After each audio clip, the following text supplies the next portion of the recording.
Hace 50 años, cuando el movimiento científico creacionista fue lanzado a eso de los años 60, había muchas preguntas que no tenían respuesta, pero con el tiempo muchas de ellas fueron siendo respondidas por estudios científicos creacionistas. Aún así, sabemos que existen preguntas sin respuestas, como por ejemplo, si la edad de la Tierra y del universo es relativamente pequeña, ¿por qué la luz tarda tanto en llegar hasta la Tierra?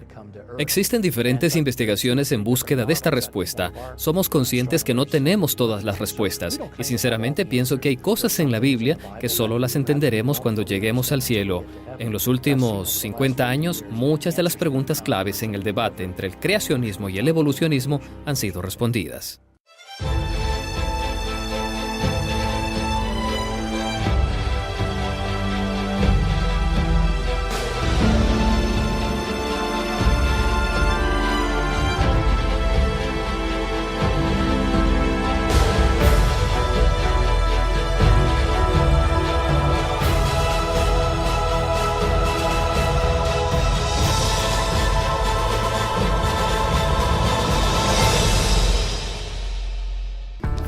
Bienvenidos nuevamente a este segundo programa de la serie Orígenes en Evidencias. Estamos desde el Museo Creacionista en Ohio, Estados Unidos de Norteamérica.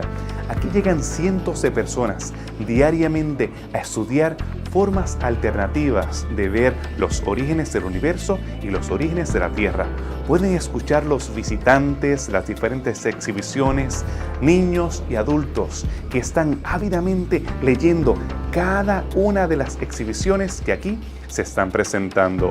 Hoy les presentaremos un programa acerca de la edad de la Tierra para nosotros poder estudiar las verdades a través de las evidencias.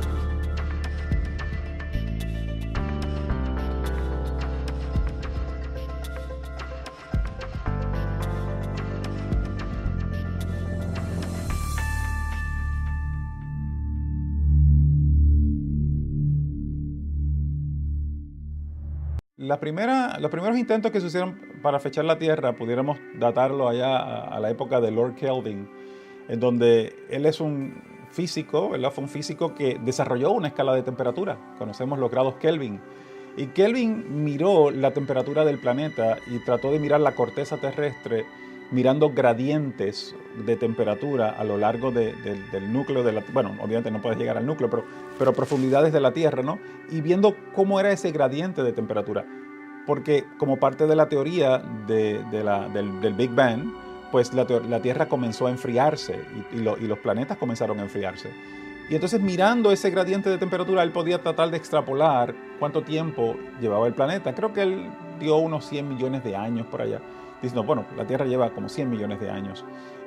Pero él no se dio cuenta de que habían unas variables que no había tomado en consideración. Ese fluido muy denso que la Tierra tenía le dañaba sus ecuaciones y no estaba considerado en los modelos que él planteaba. Para el año 1949, el científico Willard Levy estuvo evaluando la posibilidad de búsqueda de alternativas para poder contestar ciertas interrogantes, de poder dar cronológicamente una edad a ciertos eventos que ocurrieron en un pasado.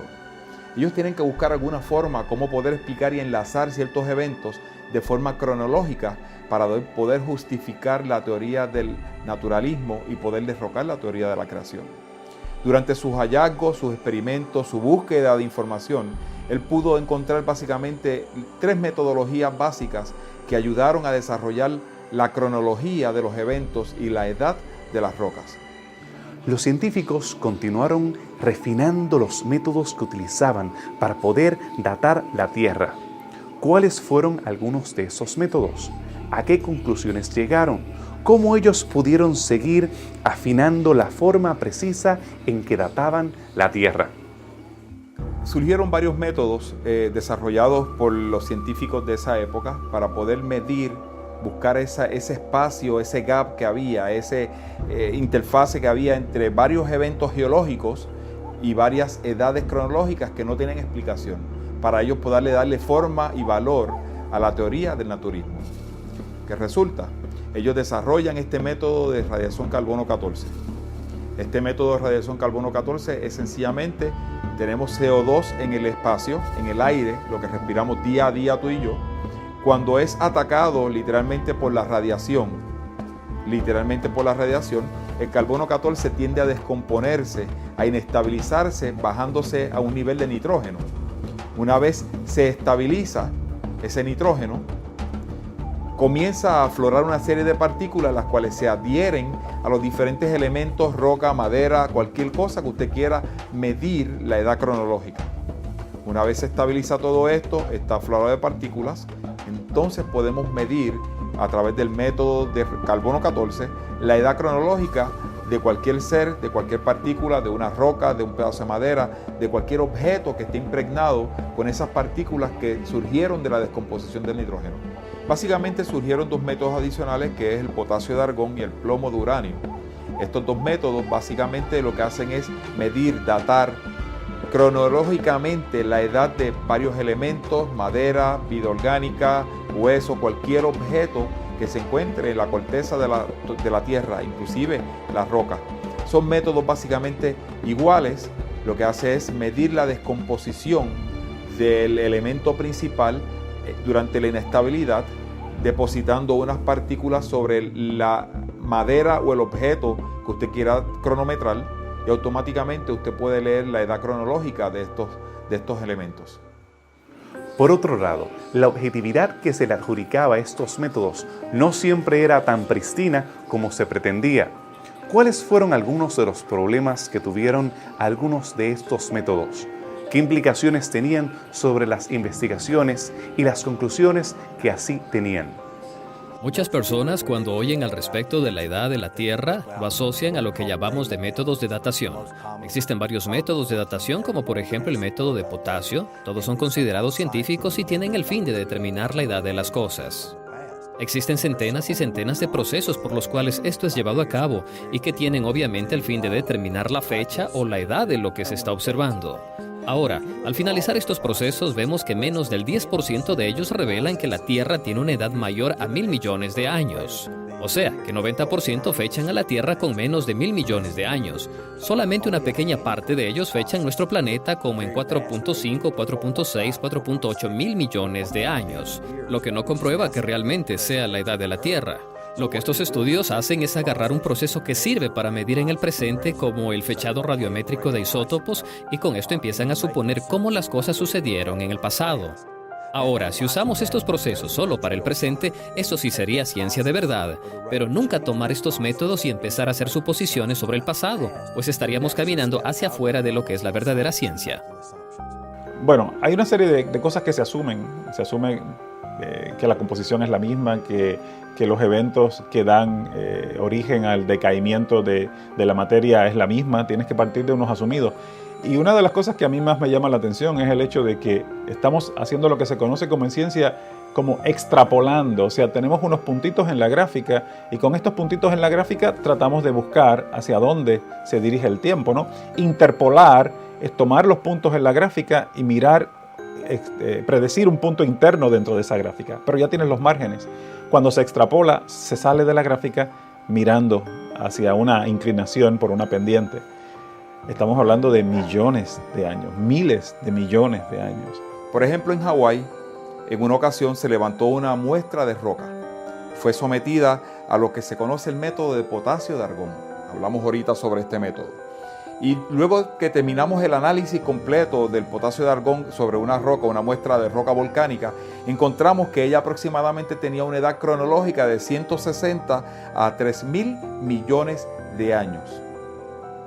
Eventualmente, un círculo de científicos creacionistas levantaron la misma muestra de roca, buscaron la información histórica sobre la actividad volcánica de ese punto en específico y encontraron que la erupción volcánica ocurrió en el año 1801, lo cual significa que había una desviación básicamente de aproximadamente de 2 a 3.000 millones de años, lo que básicamente nos dice que no hay una certeza en la utilización de esta metodología de radiación carbono 14, de potasio de argón y las otras pruebas que hablamos anteriormente.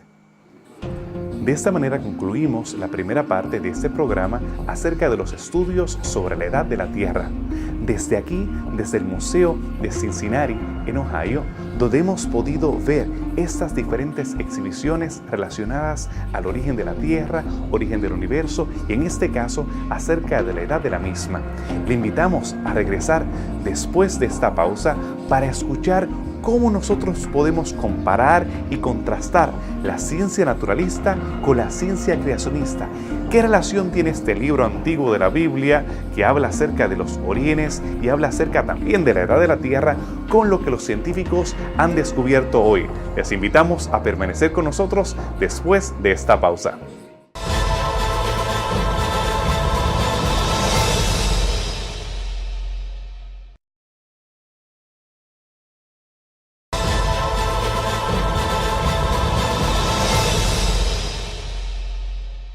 Regresamos a su programa de evidencias, en esta serie acerca de los orígenes, desde aquí, desde el Museo Creacionista en Cincinnati, Ohio, los Estados Unidos. En la primera parte hemos podido estudiar acerca de los diferentes intentos, los diferentes estudios y métodos que se han utilizado para fechar la Tierra.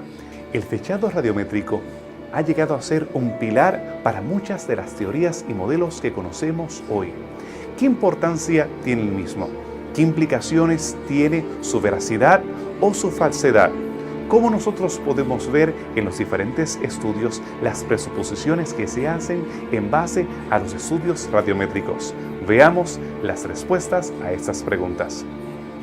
La importancia que tuvo esta invención es que los científicos del mundo o de la teoría naturista pudieron encontrar una base, un sustento para poder justificar el vacío que había entre edades de dos eventos geológicos, de dos rocas depositadas en diferentes ambientes, de diferentes elementos. Podían ahora datar, podían cronometrar, podían dar una fecha en específico de la edad de estos elementos. Y surge este nuevo método radiométrico que básicamente está fundamentado en la famosa teoría del carbono 14, del potasio de argón y del plomo de uranio.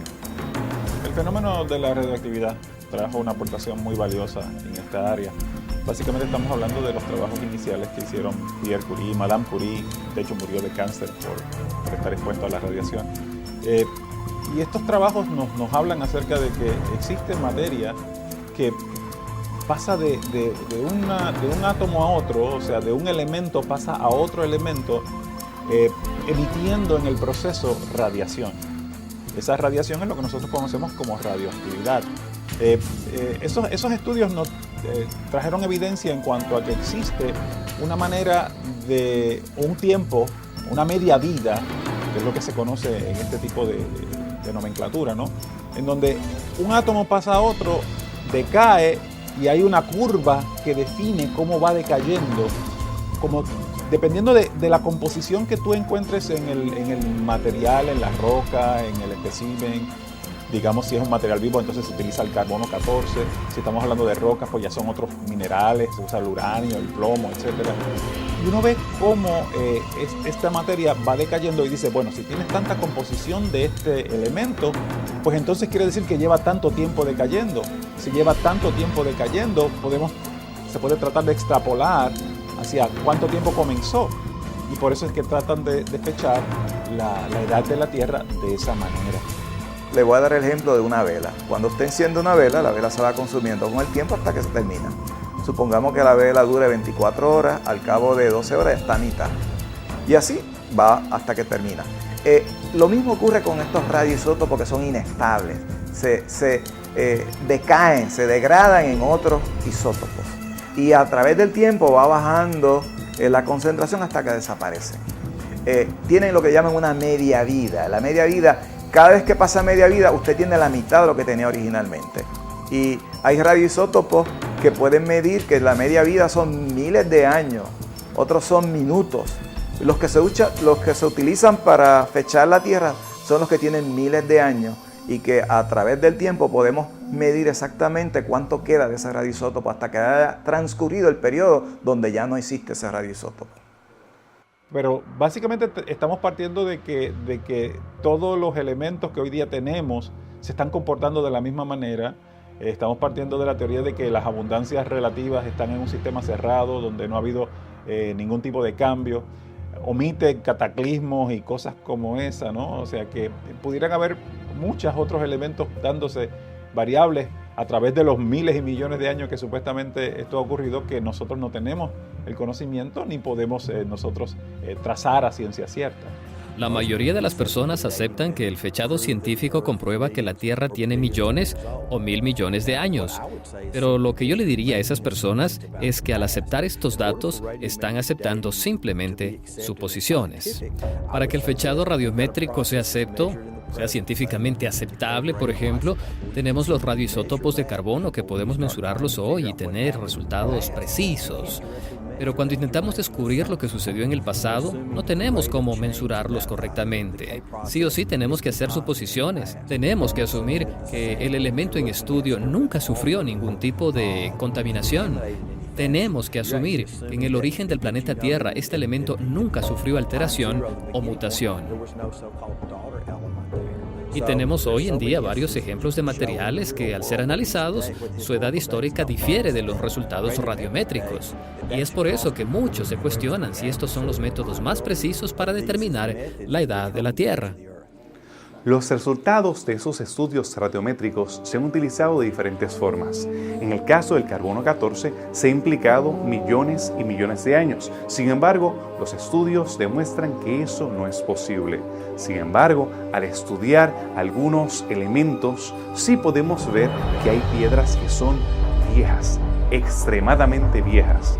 ¿Cómo los creacionistas pueden contestar esas preguntas? ¿Cómo se puede relacionar la ciencia creacionista con la ciencia naturalista? ¿Qué implicaciones tienen los estudios radiométricos sobre la Biblia y el estudio que hacen los científicos que creen que la Tierra es más joven? Primeramente, debo decir que tenemos varias especulaciones. La primera especulación es que usted puede especular con respecto al tamaño inicial de cualquier elemento o objeto que se esté investigando. Lo segundo es que hay que especular el ritmo o la forma como usted está haciendo esa prueba. Si utilizamos la metodología que tenemos sobre radiación carbono 14, potasio de argón y los otros, podemos determinar una cantidad de años y una edad cronológica de los diferentes eventos que ocurrieron en la Tierra, como la edad de las rocas. Si vamos a comparar esta metodología y los resultados basados en la teoría de la creación, en el principio creó Dios los cielos y la tierra, la mar estaba desordenada y vacía con la tierra, y luego comienza básicamente la teoría de la creación, donde comienza la cronología de la edad del hombre, literalmente, y de la creación literal de Dios sobre la tierra. Posiblemente podamos tener alguna similitud ligera en términos a la cronología obtenida por métodos científicos como radiación carbono 14, potasio de argón, versus el tiempo que pasó entre la creación y la formación de la Tierra.